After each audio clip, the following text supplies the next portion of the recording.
Hello students, आज आप बेटा अपना नया यूनिट स्टार्ट करना है, दैट इज़ थर्मोडायनेमिक्स। थर्मोडायनेमिक्स तो बेटा थर्मोडायनेमिक्स ਨੂੰ ਅਸੀਂ डिफाइन किद्दां कर सकते हैं। ठीक है, तो सब तो पहला ਅਸੀਂ देखांगे what is the meaning of thermodynamics. तो ਅਸੀਂ ਇਸ ਨੂੰ डिफाइन करांगे। It is the branch of science, it is the branch of science which deals with the different forms of energies, different forms of energies and their interconversion and their interconversion। तो बेटा की है basically thermodynamics ਇਹ science ਦੀ ਉਹ branch ਹੈ ਬੇਟਾ ਜਿਸ ਦੇ ਵਿੱਚ ਅਸੀਂ ਅਲੱਗ-ਅਲੱਗ ਤਰ੍ਹਾਂ ਦੀਆਂ એનર્ਜੀਜ਼ ਦੇ ਬਾਰੇ ਗੱਲ ਕਰਦੇ ਹਾਂ ਔਰ ਇਸ ਚੀਜ਼ ਨੂੰ ਵੀ ਡਿਸਕਸ ਕਰਦੇ ਹਾਂ ਕਿ ਇੱਕ એનર્ਜੀ ਨੂੰ ਕਿਸੇ ਦੂਸਰੀ ਫਾਰਮ ਦੀ એનર્ਜੀ ਦੇ ਵਿੱਚ ਕਿੱਦਾਂ ਇੰਟਰ ਕਨਵਰਟ ਮੀਨਸ ਕਿੱਦਾਂ ਚੇਂਜ ਕੀਤਾ ਜਾ ਸਕਦਾ ਹੈ।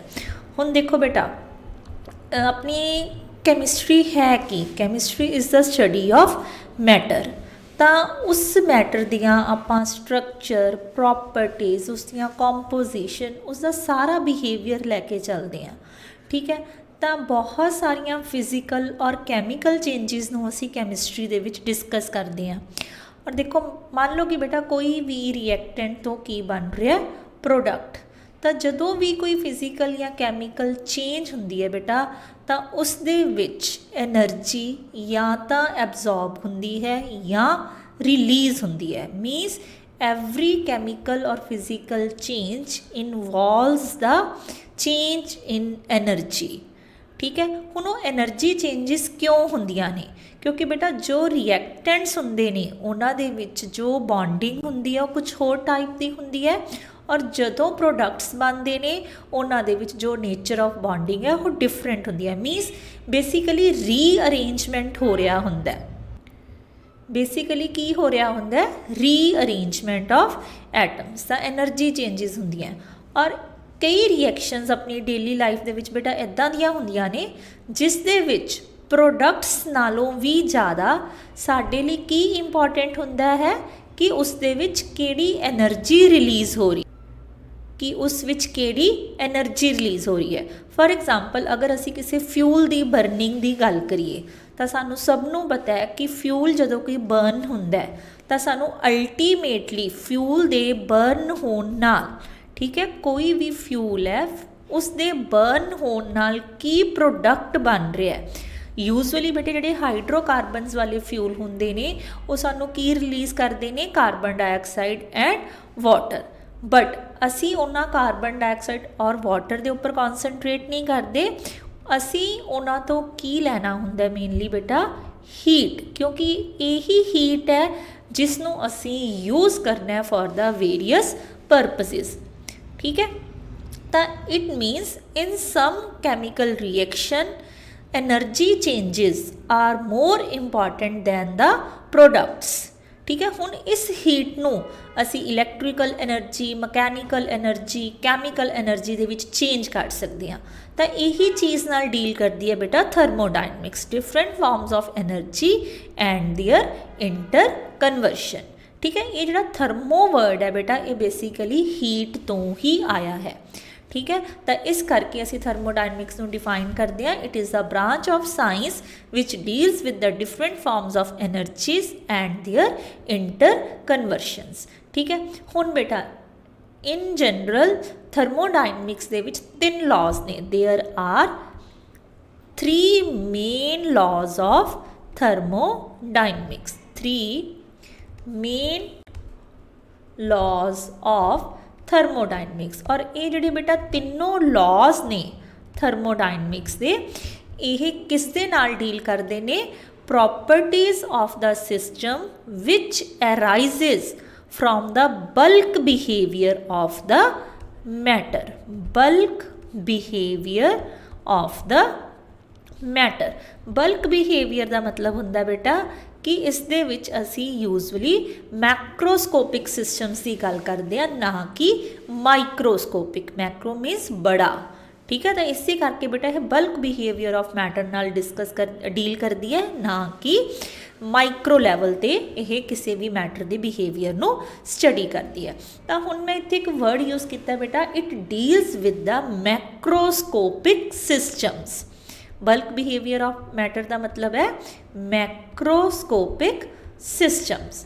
तो हुण इत्थे बेटे मैक्रोस्कोपिक का मीनिंग तो तुहानूं क्लीयर है, मीनस बड़े साइज़ का। तो इत्थे असीं एक नवा वर्ड सीखना है इन टर्म्स ऑफ थर्मोडायनमिक्स, वो की है सिस्टम। तो हुण सिस्टम थर्मोडायनमिक्स दे विच सिस्टम किसनूं कहा जाता है?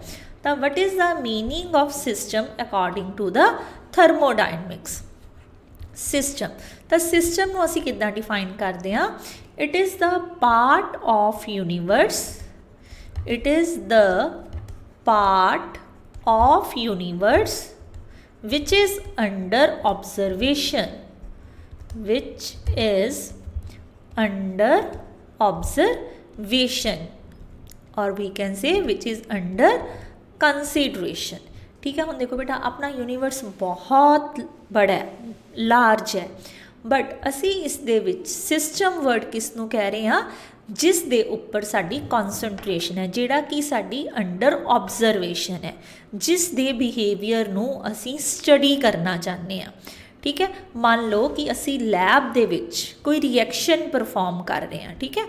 तो तुसी की कीता है, एक बीकर लिता बेटा, मान लो कि तुसी हाइड्रोजन गैस ही रिलीज़ कर बच्चों को जनरेट करके दिखानी है कि हाउ कैन वी रिलीज़ या how can we generate hydrogen gas in the lab. तो असी की करते हैं बेटे, उस बीकर दे विच की पा देने जिंक ग्रैन्यूल्स, ठीक है, दिस इज़ जिंक ग्रैन्यूल्स, और उस दे उपर असी यूज़ करते हैं एसिड आइदर HCl और H2SO4, ठीक है, या तो हाइड्रोक्लोरिक एसिड या सल्फ्यूरिक एसिड। तो जिद्दां बेटा यह एसिड इन्हां जिंक ग्रैन्यूल्स के नाल रिएक्शन करता है, तो तुहाडे कोल इस दे विच गैस लिबरेट हुंदी है, ठीक है।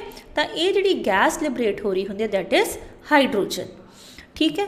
तो हुण अकॉर्डिंग टू द थर्मोडायनमिक्स ये जो चेंजिस इस बीकर दे विच हो रही ने, ये अपना इस टाइम ते की बिहेव कर रहा है? सिस्टम। बिकॉज साड़ी सारी जो कॉन्सनट्रेशन है, जो साडा सारा ध्यान है, वो सिर्फ और सिर्फ अपनी इस रिएक्शन ते है, ठीक है। तो सिस्टम का मीनिंग की हो गया? Part of the universe which is under observation. जरूरी नहीं है बेटा कि यह लैब की कोई रिएक्शन है, अपनी डेली लाइफ दे विच आपां बहुत सारिया एक्टिविटीज़ करते हैं।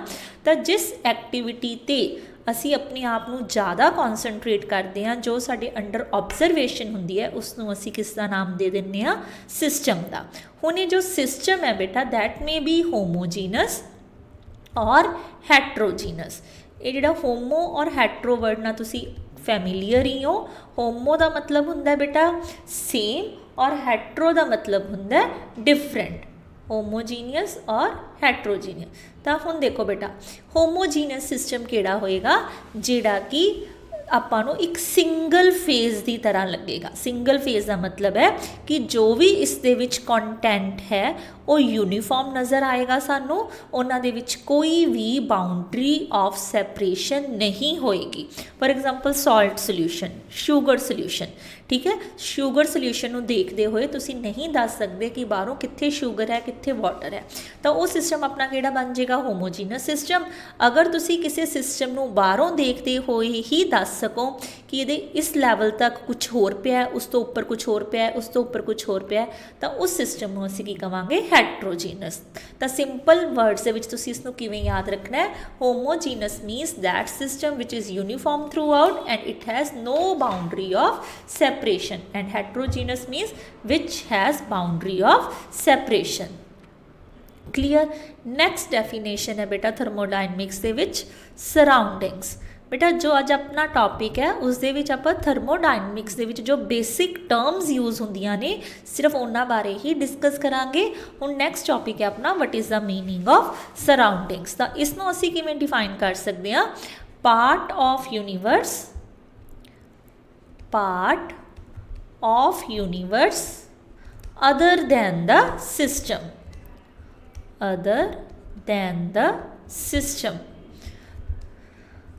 is known as surroundings, is known as surroundings।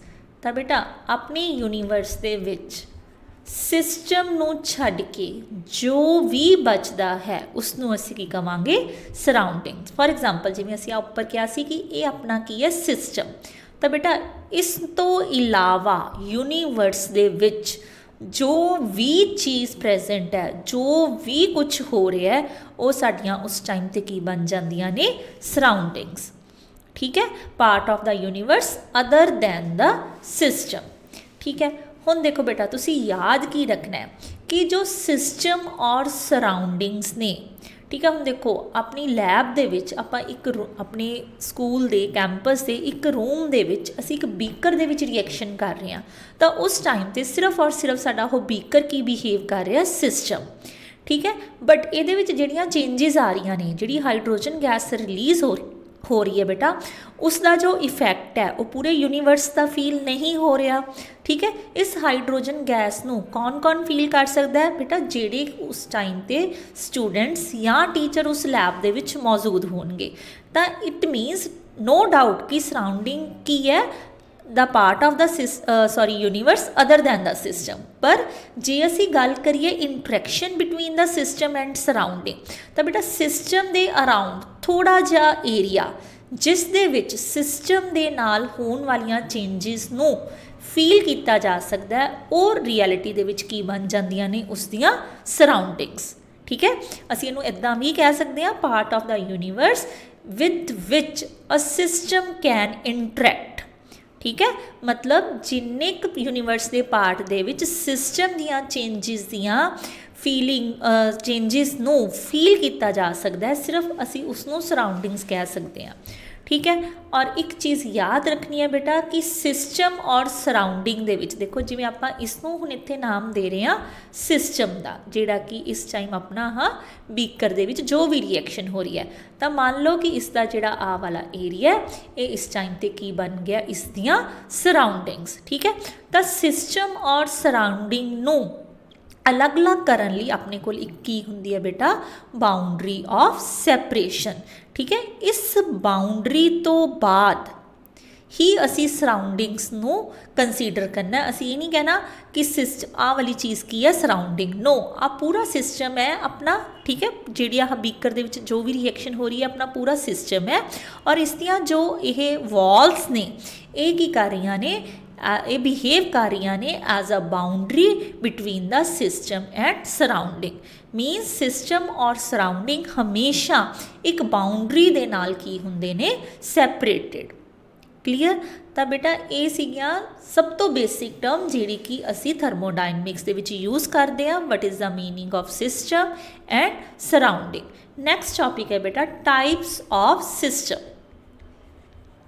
Types of system. ਤਾਂ ਹੁਣ ਬੇਟਾ ਆਪਣੀ ਥਰਮੋਡਾਇਨਮਿਕਸ ਦੇ ਅਕੋਰਡਿੰਗ ਆਪਣੇ ਕੋਲ 3 ਤਰ੍ਹਾਂ ਦੇ ਸਿਸਟਮਸ ਹੁੰਦੇ ਨੇ। First one is open system, second one is closed, and third one is isolated system. These are 3 types of system which we discuss in the thermodynamics: open, closed and isolated। ਤਾਂ ਹੁਣ ਇਸ ਦਾ ਮਤਲਬ ਕੀ ਹੈ open system. ਦੇਖੋ ਬੇਟਾ ਇੱਥੇ ਆਪਾਂ ਲਿਖ ਰਹੇ ਹਾਂ open system, closed system and isolated system. ਠੀਕ ਹੈ, ਇਹ ਆਪਣੇ 3 ਤਰ੍ਹਾਂ ਦੇ ਸਿਸਟਮ ਹੈ। ਤੁਸੀਂ ਇਹਨੂੰ ਯਾਦ ਕਿਵੇਂ ਰੱਖਣਾ ਹੈ?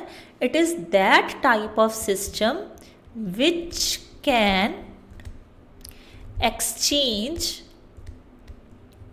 Energy as well as matter, which can exchange energy as well as matter with the surroundings।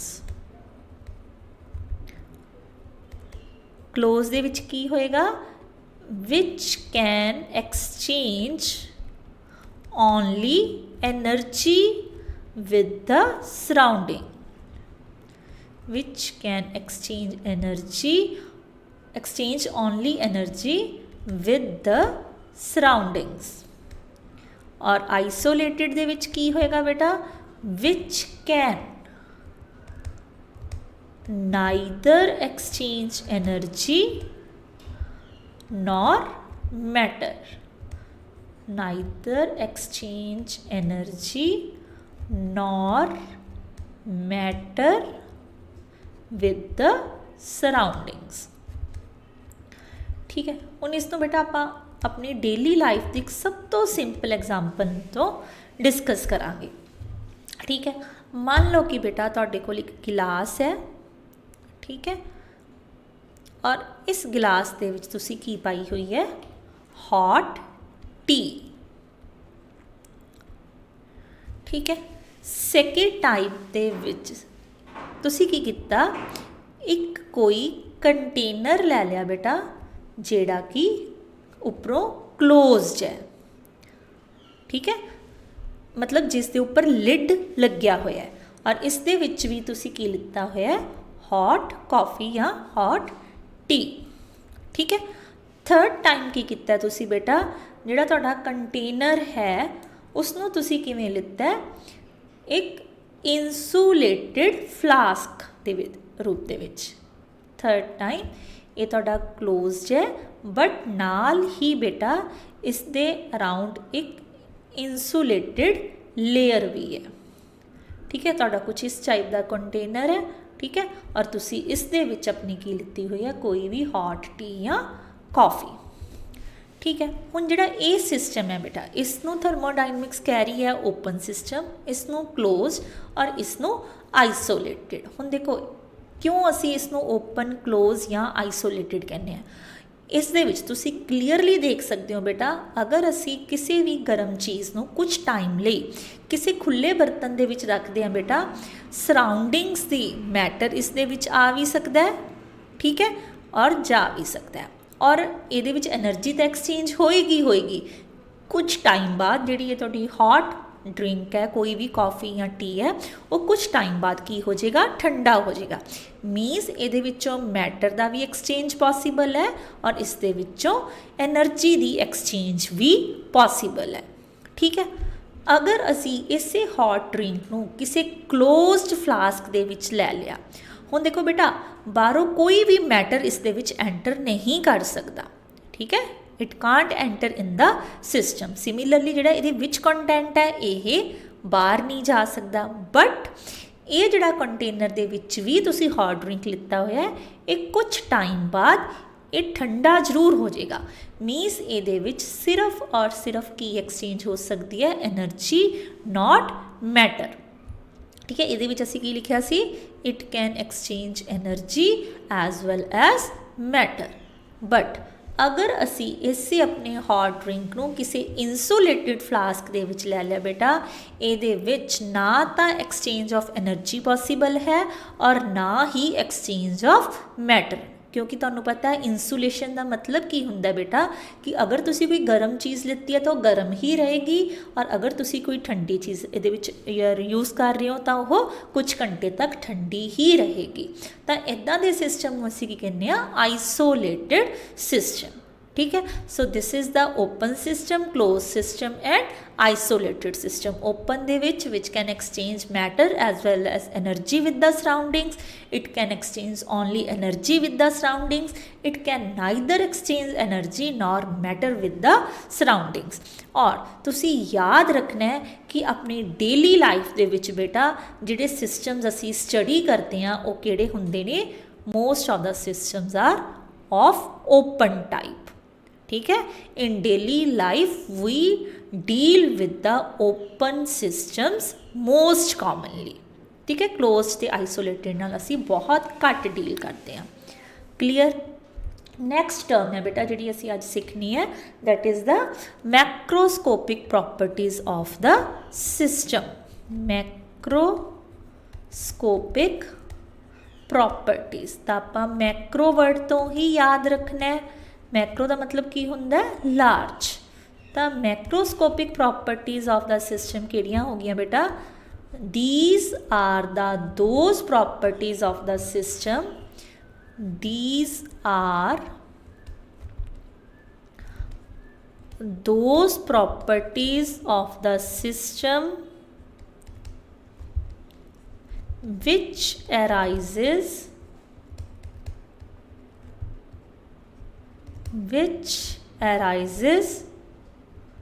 from the bulk behavior of the matter.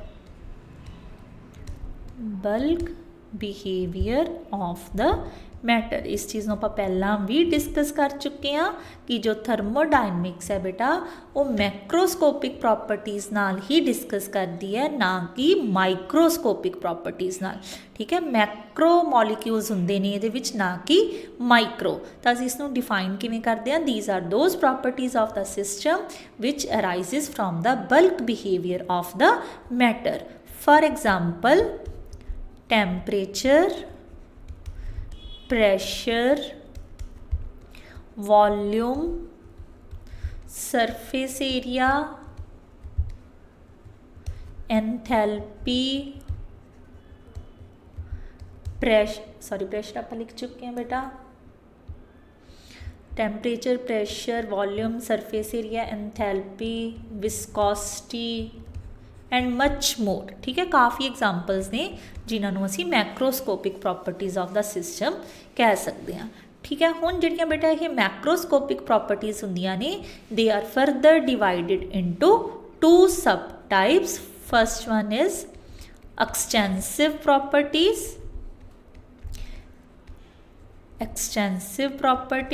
And second one is intensive properties.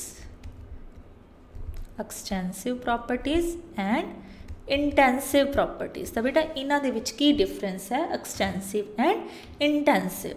तो एक्सटेंसिव प्रॉपर्टीज़ किहड़ियां हुंदियां ने? Extensive properties असी उन्हां properties नूं कहने आ whose value depends upon the amount of substance taken in the system. The properties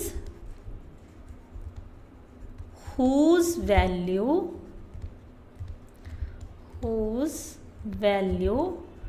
depends upon the amount of substance taken in the system। ठीक है, मीनस जे तुसी सबस्टांस के अमाउंट दे विच फर्क पा दोगे तो इन्हां प्रॉपर्टीज़ की वैल्यूज़ के उपर भी फर्क पएगा। ठीक है, for example mass, volume, surface area, enthalpy, entropy etcetera, ये सारिया प्रॉपर्टीज़ कि अंडर ने बेटा एक्सटेंसिव प्रॉपर्टीज़ थी। आप इनू अगे समझते हैं एक एग्जाम्पल के नाल। अगे है बेटा इंटेंसिव प्रॉपर्टीज़। तो इंटेंसिव प्रॉपर्टीज़ किहड़ियां ने बेटा? Whose values are independent of the amount of the substance taken. Means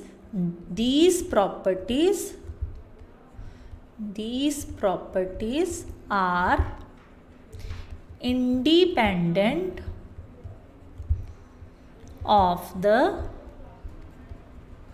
amount of substance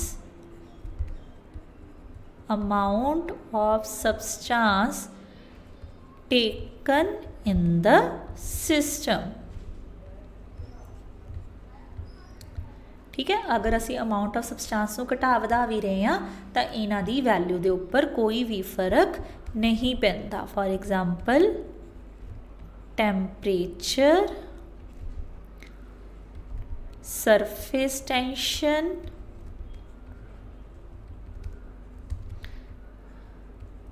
pressure etcetera. ठीक है, हुण सब तो पहला बेटा असी इन्हां च फर्क समझण की कोशिश करते हाँ कि ਕਿਹੜੀਆਂ ਪ੍ਰੋਪਰਟੀਜ਼ ਐਕਸਟੈਂਸਿਵ ਨੇ ਕਿਹੜੀਆਂ ਇੰਟੈਂਸਿਵ। ਡੈਫੀਨੇਸ਼ਨ ਤੋਂ ਕੁਝ ਤਾਂ ਤੁਹਾਨੂੰ ਪਤਾ ਲੱਗ ਹੀ ਗਿਆ ਕਿ ਜਿਨ੍ਹਾਂ ਦੀ ਵੈਲਿਊ ਦੇ ਉੱਪਰ ਚੇਂਜ ਹੁੰਦੀ ਹੈ ਅਗਰ ਅਸੀਂ ਅਮਾਊਂਟ ਆਫ ਸਬਸਟੈਂਸ ਨੂੰ ਇਨਕਰੀਜ਼ ਜਾਂ ਡਿਕਰੀਜ਼ ਕਰਦੇ ਹਾਂ। ਅਗਰ ਉਹ ਵੈਲਿਊਜ਼ ਚੇਂਜ ਨਹੀਂ ਹੁੰਦੀਆਂ with the change in the amount of substance ਤਾਂ ਉੱਦਾਂ ਦੀਆਂ ਪ੍ਰੋਪਰਟੀਜ਼ ਨੂੰ ਅਸੀਂ ਕੀ ਕਹਿੰਦੇ ਹਾਂ, ਇੰਟੈਂਸਿਵ ਪ੍ਰੋਪਰਟੀਜ਼। ਠੀਕ ਹੈ, ਹੁਣ ਦੇਖੋ ਮੰਨ ਲਓ ਬੇਟਾ ਕਿ ਸਾਡੇ ਕੋਲ ਇੱਕ ਕੰਟੇਨਰ ਹੈ। ਠੀਕ ਹੈ, ਅਸੀਂ ਇਸ ਦੇ ਵਿੱਚ ਕੋਈ ਵੀ ਆਪਣਾ ਮੈਟਰ ਲਿੱਤਾ ਹੋਇਆ ਹੈ, ਕੋਈ ਵੀ ਅਸੀਂ ਇਹਦੇ ਵਿੱਚ ਸਬਸਟੈਂਸ ਲਿੱਤਾ ਹੋਇਆ ਹੈ। ਠੀਕ ਹੈ, ਤਾਂ ਉਸ ਸਬਸਟੈਂਸ ਨੇ ਇਸ ਟਾਈਮ 'ਤੇ ਬੇਟਾ ਇਸ ਕੰਟੇਨਰ ਦਾ ਜਿੰਨਾ ਵੋਲਿਊਮ ਹੈ, ਠੀਕ ਹੈ, ਲੈਟ ਇਟ ਬੀ V, ਉਸ ਨੂੰ ਸਾਰੇ ਨੂੰ ਆਕੂਪਾਈ ਕੀਤਾ ਹੋਇਆ ਔਰ ਉਸ ਟਾਈਮ 'ਤੇ ਟੈਂਪਰੇਚਰ ਕਿੰਨਾ ਹੈ T। ਠੀਕ ਹੈ, ਨੈਕਸਟ ਟਾਈਮ ਅਸੀਂ ਕੀ ਕੀਤਾ ਬੇਟਾ, ਫਿਰ ਉਹੀ ਕੰਟੇਨਰ ਯੂਜ਼ ਕੀਤਾ। ਠੀਕ ਹੈ, ਬਟ ਹੁਣ ਅਸੀਂ ਉਸ ਦੇ ਵਿੱਚ ਇੱਕ ਵਾਲ ਕ੍ਰੀਏਟ ਕਰਤੀ। ਠੀਕ ਹੈ, ਤੇ ਅਸੀਂ ਸੇਮ ਸਬਸਟੈਂਸ ਹੀ ਇਹਦੇ ਵਿੱਚ ਫਿਲ ਕਰ ਰਹੇ ਹਾਂ। ਠੀਕ ਹੈ, ਫਿਰ ਤਾਂ ਹੁਣ ਦੇਖੋ ਬੇਟਾ ਨੋ ਡਾਊਟ ਇਹ ਜਿਹੜਾ ਪੂਰਾ ਸਿਸਟਮ ਹੈ ਇਸ ਦਾ ਟੈਂਪਰੇਚਰ ਤਾਂ ਹਲੇ ਵੀ T ਹੈ, ਬਟ ਅਗਰ ਅਸੀਂ ਇਹਨਾਂ ਦੇ ਵੋਲਿਊਮਸ ਦੀ ਗੱਲ ਕਰੀਏ ਬੇਟੇ, ਹੁਣ ਸਾਡੇ ਕੋਲ ਇਸ ਦਾ ਵੋਲਿਊਮ ਕਿੰਨਾ ਹੋ ਗਿਆ V/2 ਔਰ ਇਸ ਦਾ ਵੋਲਿਊਮ ਕਿੰਨਾ ਹੋ ਗਿਆ V/2, ਕਿਉਂਕਿ ਅਸੀਂ ਇਸ ਕੰਟੇਨਰ ਨੂੰ ਬਿਲਕੁਲ ਸੈਂਟਰ ਦੇ ਵਿੱਚੋਂ ਇੱਕ ਪਾਰਟੀਸ਼ਨ ਦੇ ਨਾਲ ਸੈਪਰੇਟ ਕਰਤਾ। ਇਸ ਦੇ ਦੋ ਕੰਪਾਰਟਮੈਂਟਸ ਬਣਾਤੇ, ਤਾਂ ਜਿਹੜੇ ਦੋ ਕੰਪਾਰਟਮੈਂਟਸ ਨਵੇਂ ਬਣੇ ਬੇਟਾ ਉਹਨਾਂ ਦਾ ਵੋਲਿਊਮ ਹਾਫ ਰਹਿ ਗਿਆ ਬਟ ਟੈਂਪਰੇਚਰ ਹਲੇ ਵੀ ਸੇਮ ਹੈ। ਠੀਕ ਹੈ, ਤਾਂ ਇੱਥੋਂ ਕੀ ਪ੍ਰੂਫ ਹੋ ਰਿਹਾ ਹੈ ਬੇਟਾ ਕਿ ਜਿਹੜਾ ਵੋਲਿਊਮ ਹੈ ਉਹਦੇ 'ਤੇ ਫਰਕ ਪੈ ਰਿਹਾ ਹੈ। ਠੀਕ ਹੈ, ਤਾਂ ਉਹ ਕੀ ਬਣ ਗਈ ਤੁਹਾਡੀ ਐਕਸਟੈਂਸਿਵ ਪ੍ਰੋਪਰਟੀ। ਠੀਕ ਹੈ, ਔਰ ਬਟ ਜਿਹੜਾ ਟੈਂਪਰੇਚਰ ਹੈ ਉਹ ਸੇਮ ਰਹਿ ਰਿਹਾ ਹੈ, ਚਾਹੇ ਸਬਸਟੈਂਸ ਤੁਸੀਂ ਅੱਗੇ ਨਾਲੋਂ ਹਾਫ ਲਿੱਤਾ ਹੈ ਚਾਹੇ ਤੁਸੀਂ ਪਹਿਲਾਂ ਜਿੰਨਾ ਹੀ ਸਬਸਟੈਂਸ ਲਿੱਤਾ ਹੈ, ਟੈਂਪਰੇਚਰ ਰਿਮੇਨਸ ਦਾ ਸੇਮ। ਤਾਂ ਟੈਂਪਰੇਚਰ ਕੀ ਹੋਗੀ ਤੁਹਾਡੀ ਇੱਕ ਇੰਟੈਂਸਿਵ ਪ੍ਰੋਪਰਟੀ। ਠੀਕ ਹੈ, and it is also found that the ratio of two extensive properties can be an intensive properties। ਇਹ ਤੁਸੀਂ important point ਹੈ ਬੇਟਾ। it is also found that the ratio of two extensive properties can be an intensive property। For example, pressure is defined as force per unit area। ठीक है, उन जो force है बेटा that is a extensive property, area is also a extensive property। But जदों असी इन्हां दी ratio लैके एक नवी प्रॉपर्टी बनाने प्रैशर, तो ये किहड़ी प्रॉपर्टी है intensive. Means it is independent of the amount of the substance taken, but force as well as area depends upon the amount of the substance taken. Similarly अगर असी mole fraction की गल करिए तो मोल फ्रैक्शन की हुंदा बेटा, किसी भी कॉम्पोनेंट मान लो असी किसी कॉम्पोनेंट ए दी मोल फ्रैक्शन फाइंड आउट करनी है, it is Na divided by Na plus Nb। ठीक है, तो Na इंडिविजुअली ये भी एक एक्सटेंसिव प्रॉपर्टी है और इन्हां दा सम भी एक्सटेंसिव प्रॉपर्टी है, बट जिहड़ी मोल फ्रैक्शन है ये किहड़ी प्रॉपर्टी है बेटा, इंटेंसिव प्रॉपर्टी।